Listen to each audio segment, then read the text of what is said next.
오늘 이 시편 130편 말씀을 마음막힘이라고 하는 제목으로 증거하도록 하겠습니다. 여러분 한 주간 또 세상에서 바쁘게 살아오시다가 오늘 이 자리에 나오셨을 줄로 압니다. 이 금요일 밤에 또 몸은 얼마나 피곤하고 육신은 천근만근 무겁고 눈꺼풀은 당장이라도 감길 듯한 피곤한 분들이 이 자리에 많이 계실 것 같아요. 근데 오늘 이 시간에 우리의 육신은 우리의 눈꺼풀을 짓누른다 할지라도 우리의 영혼은 깨어 있어야 됩니다.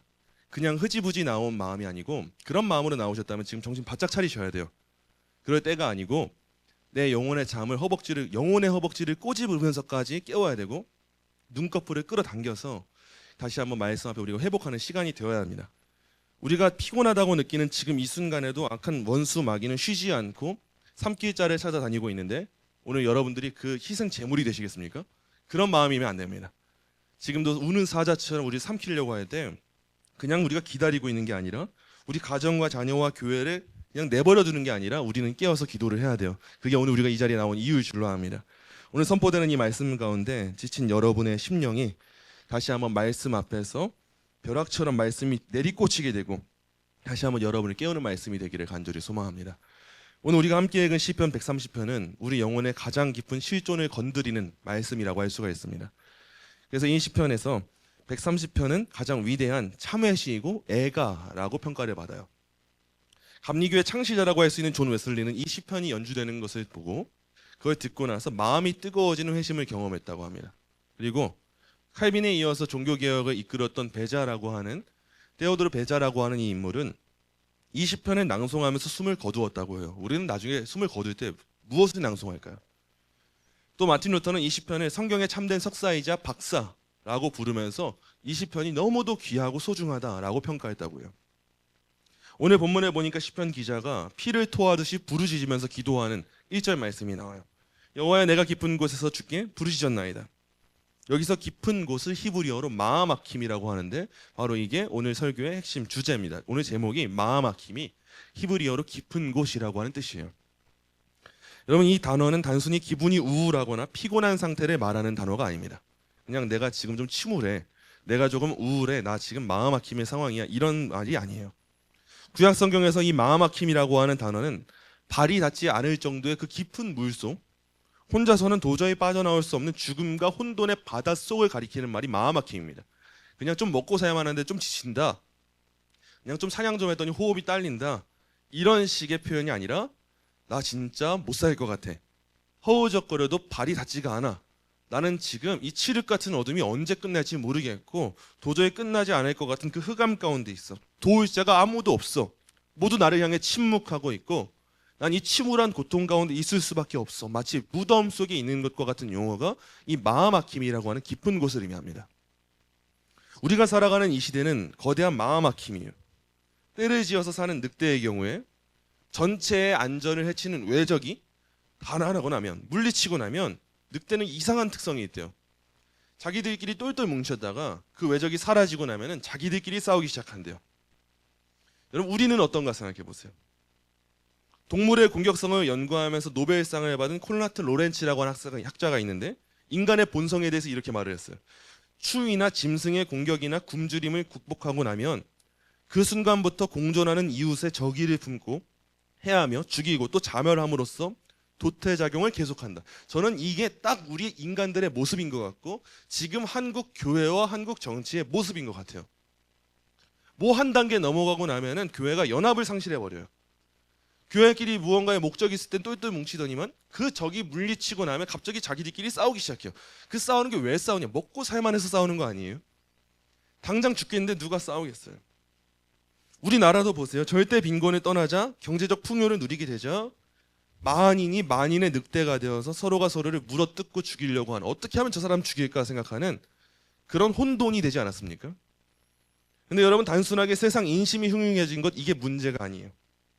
지금 이 사회 제가 늘 반복해서 말씀드리지만 제가 지금 매주 제가 가능한 강단에 설 때마다 지금 말씀드리지만 지금 이 차별금지법과 창조질서를 왜곡하는 이 악법들의 문제가 얼마나 심한지 여러분들 정말 바짝 정신을 차리셔야 되기 때문에 제가 계속해서 말씀을 드려요. 지금 우리가 피곤하다고 졸 때가 아닙니다. 진짜 이 사실을 안다면 지금 졸리면 안 돼. 그거는 영혼이 죽어 있는 거예요. 무관심할 때가 아니고 깨어 분별해야 돼요. 불과 몇 주 전에 2026년 1월 26일에 국회 소통관에서 기독교 법률가들과 시민단체들이 피를 토하며 반대한 사건이 있었어요. 아마 이건 모르실 것 같아요. 국가인권위원회 상임위원이라고 하는 자리가 하나 있습니다. 이 자리는 차관급의 어마어마한 고위직이에요. 차관급이면 굉장히 높은 자리입니다. 근데 이 자리는 우리 군대 내에 인권 문제를 총괄하면서 군부대를 마음대로 조사할 수 있는 군인권 보호관을 겸직하는 자리예요. 군인권 보호관. 그래서 한마디로 군대 내 인권 문제에 있어서는 무소불위의 칼자루를 쥐는 자리가 바로 이 자리라는 거예요. 근데 이 막중한 자리에 대통령이 후보자를 지명하는데 이때 후보자로 지명해서 난리가 난 사람이 한 사람이 있었는데 그 사람이 누구냐면 군인권센터 소장인 임태훈 씨예요.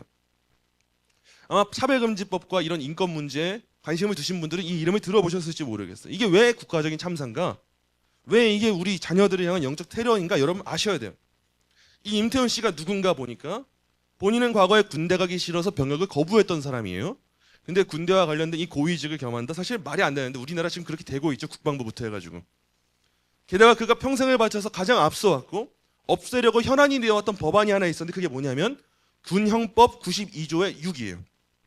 화면에 띄워드릴 텐데 이 군형법 92조의 6이 뭐냐라고 보니까 제1조 제1항부터 제3항까지의 규정된 사람에 대하여 흔히 군인을 말하는 거예요.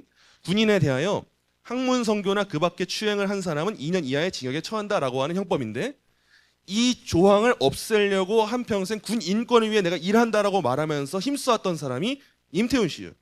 쉽게 말하자면 군대 안에서 남성 간의 동성애를 허용하기 위해서 그게 인권이라고 말하면서 그 안에서의 열심을 다해서 활동을 해왔던 사람이 이 임태훈 씨라는 거예요. 군대는 지금 우리나라를 볼 때 물론 상명하복에 엄정한 군기가 있는가 없어 보여요. 지금은 다 위증하고 앉아있고 말도 안 되는 소리하고 있고 자기들이 뜻을 거스르고 있지 않나 이런 모습을 보면 정말 답답해 보이는데 군대는 어디까지나 철저하게 상명하복에 엄정한 그 군기가 있는 단체가 군대입니다. 그래서 혈기왕성한 남자들이 모여있는 이 군대 내에서 동성 군인 간의 학문 성교 등과 같은 더러운 이 동성애 행위를 엄격하게 처벌하여서 군대 기강을 잡도록 유지하는 법안이 이 군형법 92조의 6이에요. 근데 이걸 없애려고 하는 사람 뭐 하는 사람인가 생각해 봐야 되는 거 아니겠습니까? 한번 상상해 보세요. 이 법적인 울타리, 적어도 군대 내의 기강을 잡기 위해서 질서를 잡기 위해서 있는 이 조항 하나를 살리려고 방파제를 쳐놨어요. 법이 그렇게 올바르게 서 있던 거예요. 근데 이 안전한 법적 테두리인 방파제를 허물려고 하는 사람이 도리어 군 인권 보호관이라고 하는 권력의 칼자루를 쥐게 되면 무슨 일이 벌어질까요? 이 군형법이 무력화되면 폐쇄적인 군대 안에서 계급이 높은 상관이 자기 직위를 이용해서 힘 없는 부하에게 동성 성행위를 강요해도 막을 길이 없어지게 돼요. 그냥 합의하에 그렇게 했다라고 하면은 모든 것이 끝나게 돼요. 그러면 신성한 국방의 의무를 다하는 군대가 에이즈의 온상이 되겠죠. 동성애의 놀이터가 되겠죠. 그리고 이걸 우리한테 직접적으로 대입시켜 본다면 우리 교회에 아들 있는 집들이 있어요. 홍서 월사님도 지금 아들 둘 있잖아요. 연년생 아들들. 이런 아들 있는 집들은 나중에 우리나라가 통일이 되고 대단한 시간이 흐르지 않는 이상 분명히 아들들이 이 국방의 의무를 다하게 될 거예요. 근데 그 아들들이 국방의 의무를 다하러 나라를 지키러 간 그 내 사랑하는 아들들이 내 귀한 손자가 상관의 압력에 짓눌려서 끔찍한 동성애의 희생양이 될 수도 있다는 거예요.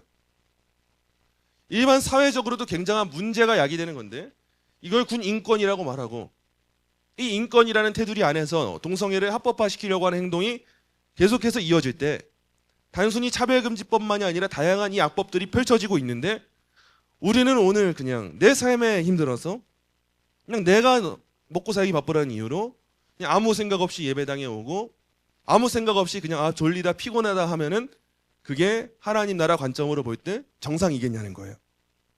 제가 계속해서 애타는 마음으로 이 나라의 이 실정법들에 대해 거론을 해드리는데 이런 일을 그만하고 싶습니다.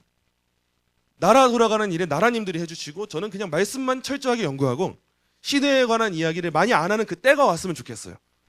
성도들이 하나님 나라의 진리 위해서 너무 행복한 나라들을 누리는 때가 왔으면 좋겠는데 지금은 그럴 때가 아니고 너무 심각한 상황에 놓여져 있어요. 그래서 여러분들이 깨어있으셔야 되고 흐지부지하는 마음이 아니라 나에게만 그 둘러싸인 시각에서 벗어나서 나라와 민족을 위해서 기도할 수 있는 그 시각이 필요한 거예요. 이게 도리어 나라와 민족만을 위한 게 아니라 사실 나와 내 자녀를 위한 일인 거예요. 내 교회를 위한 일인 거고요. 여러분, 그런데도 우리가 강 건너 불구경하듯 해서 되겠습니까? 군사가 졸면 성 전체가 무너지는 거예요. 이 거대한 세속화의 쓰나미, 이 시대적 마음막힘 속에서 교회마저 영적인 잠에 빠진다면, 교회로 모였는데도 불구하고 우리가 오늘 기도하지 못하고, 교회로 모였는데도 우리가 예배의 감격이 사라지고, 교회로 모였는데도 예수 그리스도의 보혈의 피에 오늘도 또다시 우리가 감격하지 못한다면, 우리 자녀들의 영혼은 이 짐승 같은 세상의 아가리에 무참히 찢기게 되겠죠. 우리 그런 일에 빠지지 말자는 거예요.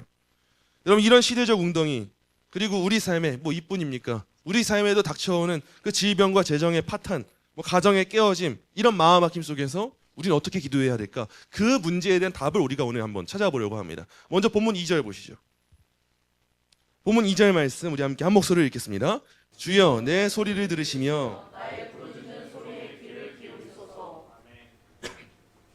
2절에 등장하는 이 부르짖는 소리는 은혜를 베풀다라고 하는 동사에서 파생된 단어예요. 즉, 내 공로나 내 연륜을 앞세우는 게 아니라, 하나님, 저는 정말 찌꺼기 같은 죄인이오나 오직 주의 은혜와 긍휼만 바라면서 엎드립니다. 절규하는 본문이 오늘 이 본문이에요. 내 영혼이 얼마나 안타까운 존재인가 깊숙하게 파고든 상태로 그냥 우리는 늘 입술로만 저 죄인인데요, 하나님, 저 죄 지었는데요, 회개합니다, 저의 죄를 용서해 주세요 하는데, 그런 기도가 아니라 이 부르짖는 기도는 너무 철저히 이 내 안에 있는 죄를 도려내고 싶어서 안달이 난 상황의 이 기도인 거예요. 제가 얼마 전에 이사를 했어요. 이사를. 이런 얘기하면 눈이 동그래져요. 얼마 전에 이사를 한 게, 얼마 전에 제가 이사를 하고 나서 이제 전에 살던 집은 인테리어가 잘 된 집이었지만 오래된 집이었고, 이제는 조금 더 좋은 집에 갔어요. 목사님 사시는 단지에 가서 이제는 뭐 좀 더 쾌적한 생활을 할 수 있겠다 생각을 했는데, 이게 웬걸 저 처음 겪어보는 일. 집에 여러분 세스코 불러보신 적 있으세요? 저는 세스코라는 게 그냥 식당에서나 부르는 건 줄 알고, 그냥 세스코 조는 그냥 항상 뭐 바퀴벌레 많이 나오고 이런 집에서 부르는 거라 생각했는데, 저 난생 처음 세스코를 불러봤고, 긴급 진단이라고 하는 걸 3만 원 내면은 24시간 내에 와요, 진단하러. 이거 나중에 필요하면 사용하세요. 급하게 불러가지고 진단해 받았는데, 이유가 뭐냐면 저희 집에 이상하게 계속 그 처음 보는 나방들이 나오는데, 찾아보니까 이게 쌀벌레, 쌀나방이라는 거예요. 옛날에 화랑공 나방이라고 하는데, 곡류들을 갉아먹는 나방인데, 그 아가리가 얼마나 센지 웬만한 비닐은 다 뚫어 먹는데요. 그래서 원래 잘 보관해 있던 쌀과 뭐 밀가루, 곡식들, 곡류에 다 파고 들어가가지고 그 안에서 막 번식을 한다는 거예요. 근데 굉장히 사명감이 투철해요. 수컷들은 짝짓기를 하면 죽여버려요. 그게 걔네가 살 몫을 다 한 거예요. 요즘 젊은 청년들보다 나은 것 같아요.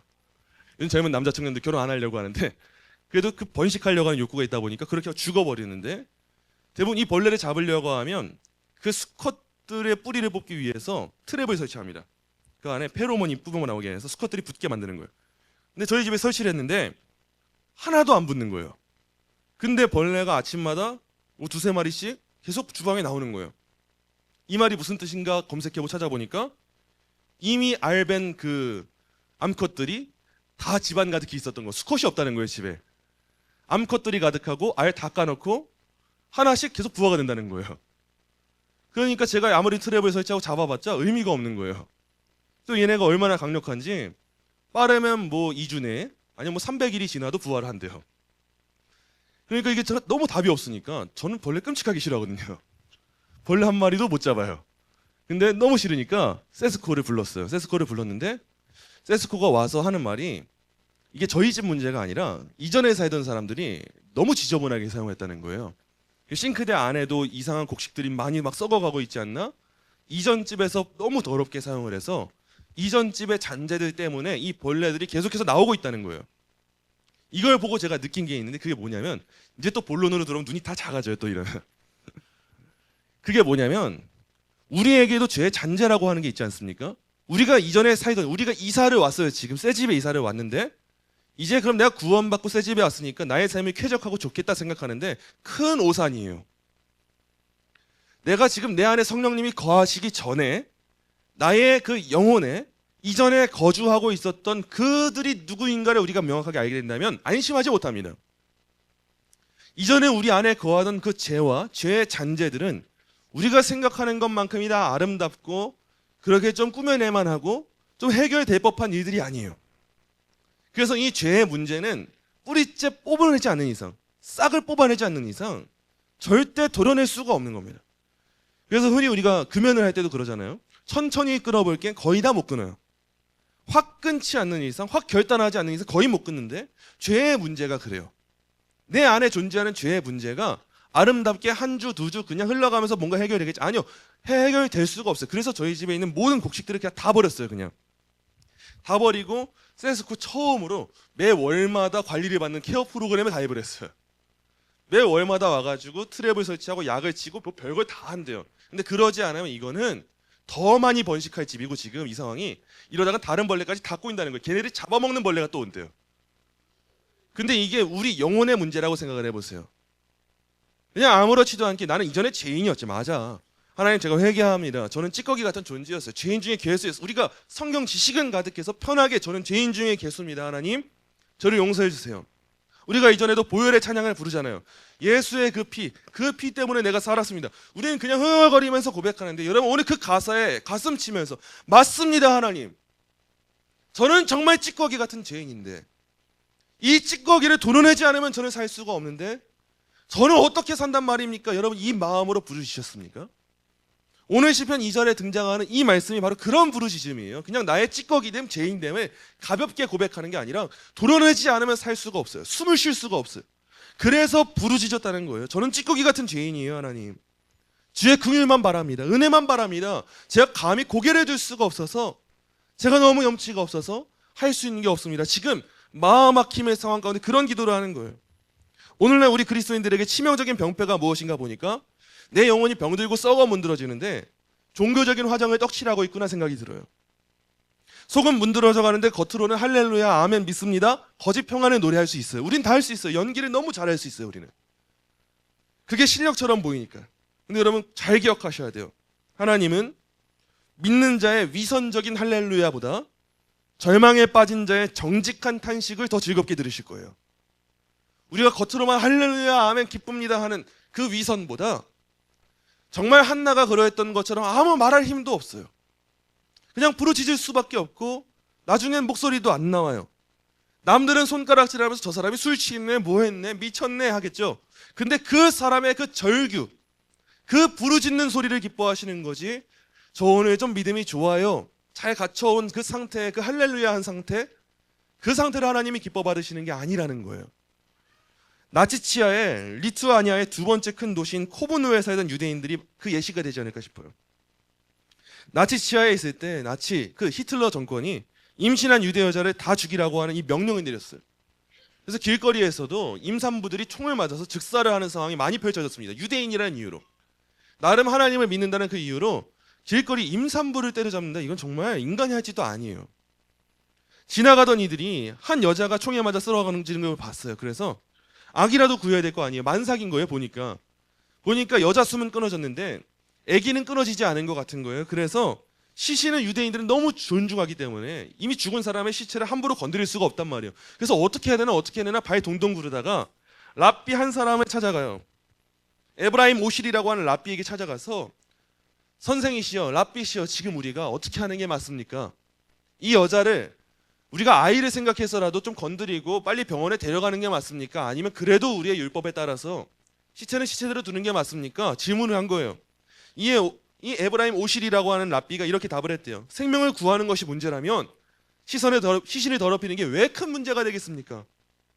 만일 죽은 어미가 살아난다면 아기를 구하려고 자기 몸을 더럽히는 것에 조금도 괴념치 말라고 할 것입니다. 이렇게 말한 거예요. 맞는 말이지 않아요? 이렇게 해서 병원에 이 여자를 데려가고 아기가 무사히 태어났어요. 근데 이 나치가 얼마나 잔혹한지 독일 병사들이 이 소식을 듣고 와서 분노를 참지 못하고 와서 태어난 이 아기 잘 태어나고 건강하게 태어났는데 병원 벽에다가 내리쳐버려가지고 바로 이 아기가 죽었다는 거예요. 이 랍비가 이 아픈 사람들을 모아서 이 홀로코스트에 대한 책에 나중에 서술했는데 이 안에는 유대인들이 우리와의 신앙이 너무 다르죠. 그렇지만 이 하나님의 뜻이 무엇인가에 순종하기 위해서 얼마나 애썼는지를 보여준 내용, 이 내용이 정말 많이 나와요. 여러분 영국의 위대한 찬송가 작시자 윌리엄 쿠퍼 아실 거예요. 많이 들어보셨을 거예요. 이 윌리엄 쿠퍼라고 하는 사람은 평생 깊은 우울증과 정신의 고통 가운데 마음 아낌에 갇혀 살았던 사람이에요. 그가 절망 가운데 여러 차례 자살을 시도했습니다. 결국 정신이 다 무너져서 정신병원에 입원하기도 했어요.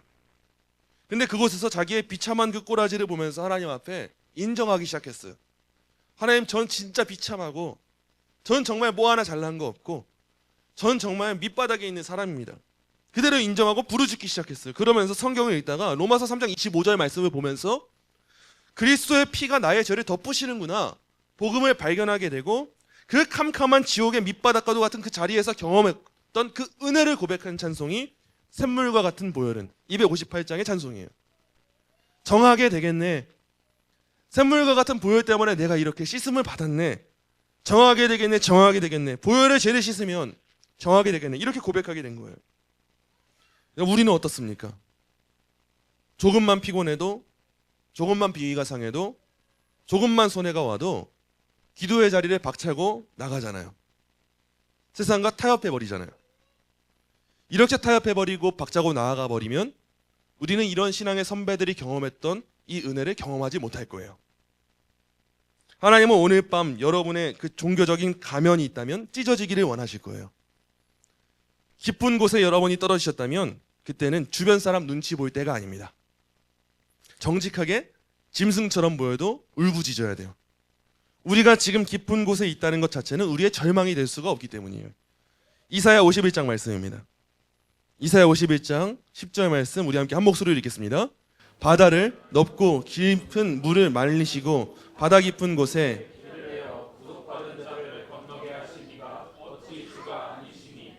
아멘. 여러분, 우리가 있는 곳이 깊은 곳이냐 아니냐는 중요하지가 않아요. 우리가 이제 기준을 바꿔야 돼요. 왜냐하면 바다 깊은 곳에 길을 내서 구속받은 자들을 건너게 하신 하나님은 벼랑 끝에서 부르짖는 우리의 기도를 들으실 것이기 때문이에요. 응답하시는 하나님이셔서 그래요.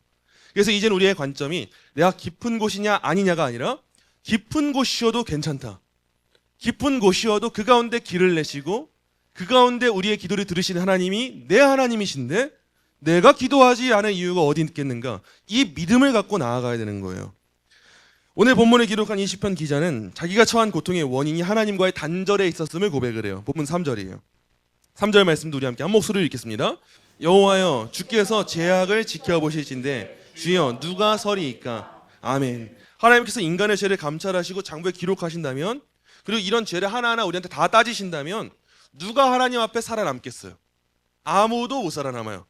지금 당장 하나님이 장부 열어서 너 이 죄 지었지? 우리가 어떻게 고백을 드리겠어요? 근데 4절에 나오는 위대한 반전을 보세요. 4절 말씀도 우리 함께 한 목소리로 읽겠습니다. 그러나 사유하심이 주께 있음은 주를 경외하게 하심이니이다. 아멘. 이 말씀이 할렐루야. 우리가 그냥 겉으로 할렐루야가 아니라 이런 말씀을 보면서 할렐루야라고 하는 고백이 터져 나와야 돼요. 우리의 죄악이 아무리 깊다 한들 십자가에서 흘린 그 보혈의 은혜보다 깊을 수가 없습니다. 우리의 죄가 너무 깊은 곳에 있어도 예수 그리스도의 보혈의 피는 더 깊은 곳까지 파생되는 피이기 때문에 그 은혜로 우리의 죄를 덮으실 때 우리는 용서를 받는다는 거예요. 출애굽기 34장을 보면 시내산에서 금송아지를 만들고 패악을 저지른 이 이스라엘 백성에게 곧바로 찾아오셔서 자비롭고 은혜로운 그분이 용서하신다고 말씀하셨어요. 그분이 하나님이세요. 금송아지 만들고 우리 하나님입니다 찬송하던 그 이스라엘의 우상숭배 앞에서도 나는 자비롭고 은혜롭고 노하기를 더디한다 말씀하시면서 내가 너희를 용서할게라고 말씀하신 하나님이 성경에 기록된 여호와 하나님이고, 그분이 우리의 언약의 하나님, 우리와 약속을 맺으신 우리의 하나님인 거예요. 아브라함의 하나님, 야곱의 하나님, 이삭의 하나님이 다른 사람의 하나님이 아니라 저와 여러분의 하나님이시기 때문에 우리는 또다시 죄 가운데서도 하나님께 나아갈 수 있는 최고의 특권을 가졌다는 겁니다. 그래서 130편에 나오는 구조를 잘 살펴보면 하나님에 대한 고백을 이렇게 말하고 있어요. 4절에 사유하심이 주께 있나이다. 7절 상반절에 여호와께는 인자하심이 있고, 7절 하반절에 그에게는 풍성한 속량이 있음이라. 지금 깊은 곳에 있는 시인이 고백하는 거예요. 뭘 보고 있습니까? 내 죄가 너무 깊다는 걸 아는 사람인데 그것보다 더 많이 보는 부분이 있어요. 그게 바로 하나님의 용서하심과 인자하심, 자비하심, 속량하심인 거예요. 우리가 이 은혜를 받아놓고 값싼 은혜를 누리며 살아가는 사람들처럼 그냥 대충대충 용서해 주시니까 괜찮을 테니까 이렇게 살아가겠어요? 그러지 않아요. 4절 하반절에 보니까 이 은혜를 입은 사람들이 어떻게 살아가는가? 주를 경외하게 한다고 기록이 되어 있어요. 대가 없이 주어지는 이 용서는요, 그 사랑에 감동해서 두렵고 떨림으로 하나님을 경외하게 만드는 용서예요.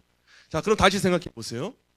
오늘 우리가 예배당에 나와서 이 예배가 시작될 때, 설교가 시작될 때 그냥 아무 생각 없이 동태눈 한 태로 오늘 무슨 일을 하시겠어? 관심도 없는 채로 여러분 이 자리에 앉아 있으셨다면 과연 그때 여러분은 하나님을 경외하고 계셨던 걸까요?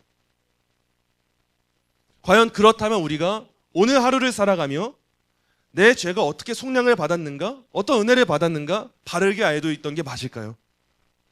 과연 그렇다면 오늘 내가 예수 믿는다고 했던 그 고백은 정말 나의 죄를 위해서 꼭 붙잡아야만 하는 그 예수, 그분을 붙잡는 신앙이었던 것일까요? 여러분, 우리 정확하게 기억하고 믿어야 돼요.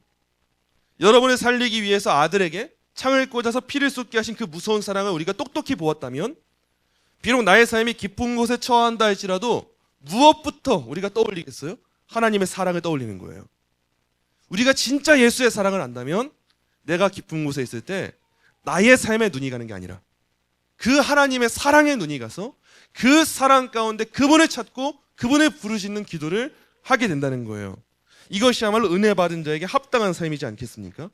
이제 깊은 곳에서 절규하던 이 시편 기자가 소망을 선포해요. 6절부터 8절이에요. 우리 함께 한 목소리로 읽겠습니다. 파수꾼이 아침을 기다림보다 내 영혼이 주를 더 기다리나니 참으로 파수꾼이 아침을 기다림보다 더하도다. 이스라엘아,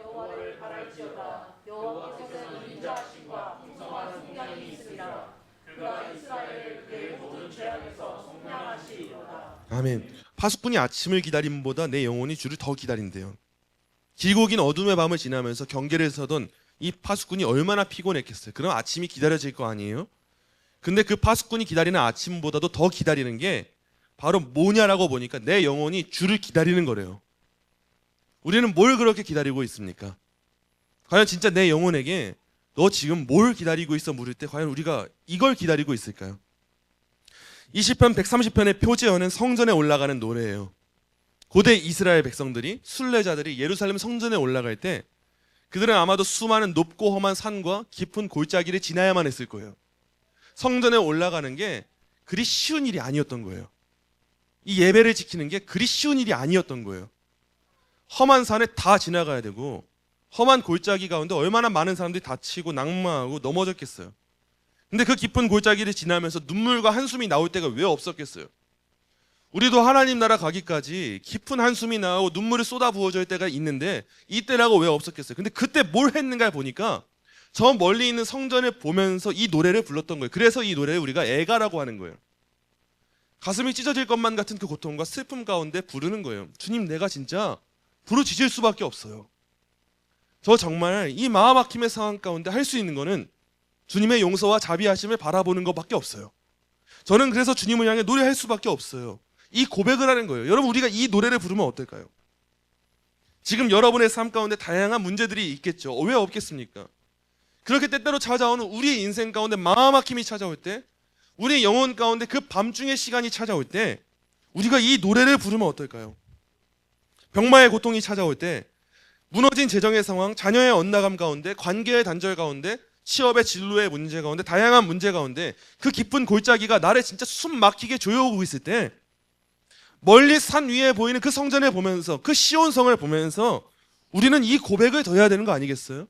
이 고백을 해야 되는 거 아니겠습니까? 사도 바울이 로마서 8장에서 피를 토하듯이 선포를 합니다. 누가 우리를 그리스도의 사랑에서 끊으리요? 환난이나 곤고나 박해나 기근이나 적신이나 위험이나 칼이랴. 이 모든 일에 우리를 사랑하시는 이로 말미암아 우리가 넉넉히 이기느니라. 내가 확신하노니 사망이나 생명이나 천사들이나 권세자들이나 현재일이나 장래일이나 능력이나 높음이나 깊음이나 다른 어떤 피조물이라도 우리를 우리 주 그리스도 예수 안에 있는 하나님의 사랑에서 끊을 수 없으리라. 여러분, 끊을 수가 없다는 거예요. 피를 토하면서 사도 바울이 이 애가를 부른 거예요. 사도 바울이 이 땅에서의 삶을 왜 모르겠습니까? 아무리 믿음으로 살아보고자 해도 사도 바울인데도 불구하고 그 믿음이 흔들리는 상황이 종종 찾아와요. 곤고할 수밖에 없어요. 사도 바울인데도 불구하고 그런데 이 순례자의 길에 오른 이스라엘 백성들, 아니 더 직접적으로 지금 하나님 나라를 향해 가고 있는 이 시대의 성도들에게 그 험한 산에 넘나드는 길 가운데 이 깊은 골짜기를 다니면서 돌들에 쓸리고 넘어지고 아파하고 피멍 들고 이런 상황 가운데 있는 백성들에게 우리가 고백해야 될 내용이 뭐겠어요? 우리가 아프다, 주저앉고 싶다, 힘들다, 지친다, 이게 아니에요. 진짜 우리가 십자가 사랑을 경험했다면 우리는 지치고 낙마할 게 아니라 아니야, 내가 지금 넘어져도 나는 이 사랑으로부터 끊어지지 않는 사람이야. 누가 나를 핍박해오고 박해한다 할지라도, 내 상황이 아무리 절망적이라고 할지라도, 내가 아무리 지금 이 마음 막힘의 상황 가운데 있다 할지라도, 아무 빛도 안 보이는 것 같은 이 상황 가운데 있다 할지라도 예수 그리스도가 나의 빛이시라면 나는 결국 그 성전에 올라가게 될 거야. 그분의 사랑이 끊이지 않는 사랑이기 때문에 나는 그 길에 도달하게 될 거야. 나는 그래서 이 노래를 부를 수밖에 없어. 그 슬피 우는 애가를 우리가 부르짖는다는 거예요.